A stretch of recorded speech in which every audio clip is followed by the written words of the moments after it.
بسم الله الرحمن الرحیم. در این لکچر ما سر انتربیل و پیبل کار میکنم. اگر ما انوینتری و یا آیتمز و یا اجناس از وندر گرفتم ولی بیل بر ما نداد، بر ما ریسیو نشده است، بر ما ارسال نکده و انوینتری ارسال کده، ما از کدام جای باز انتر بیل برش انتر کده میتونم. یک خود انتر بیلز اگینست انوینتری سر از که کلیک میکنم، این صفحه باز میشه و دیگه میتونیم که ویندرز اینجا بیل انتر بیل فار ریسیو ایتمز میگه شما امو بیل انتر کو که با ایتمز کدام ایتمز که با تو ارسال شده بود. سر از که کلیک میکنم، اینجا در این صفحه ما وندر انتخاب میکنم. فور اگزامپل یه وندر ماست، از اینجا ما بیل انتخاب کده میتونم، سرش کلیک میکنم، باز سر اوکی کلیک میکنم.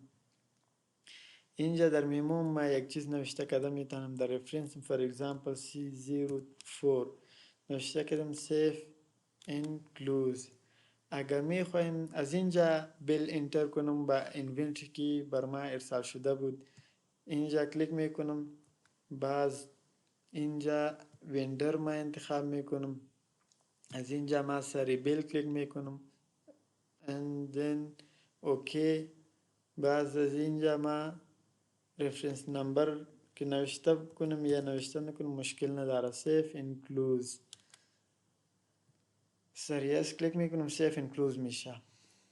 ای که در وقت ما انوینتریم ریسیف کردم بر ما ارسال شده و بیلم بر ما رسیده شد. ما باز میخوایم بیل برش پی میکنیم، اینجا ما سر بی بیلز پی بیلز سر زی کلیک میکنیم، از اینجا که هستن بیل هستن، سیتا بیل هستن، ما ای سر ای چک بوکس چک میکنم و بیل پی میکنم. فور اگزامپل اینجا پی سلیکتید بیلز، از اینجا میتد شما انتخاب کده میتونین، چک کریدیت کارت آنلاین.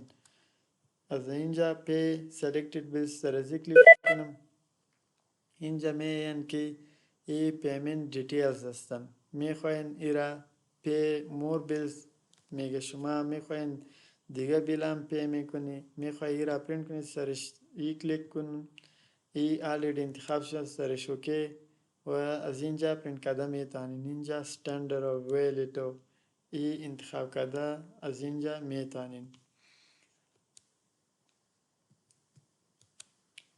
دیگه ما از اینجا بیل پی کده میتونیم، سر ویندر کلیک میکنم، اینجا پی بیلز سر زی کلیک میکنم.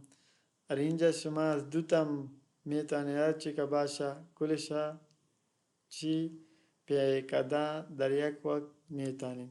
سر زی که کلیک کردین، اینجا از اینجا که هستن میتونین اما اکاونت از کدام اکاونت هی پی میشه. فور اگزامپل کش این هند هستن، ای بی اکاونتی افغانی هستن، دلاری اکاونت، از هر کدام که شما میخواین را پی کنین پی کده میتونین.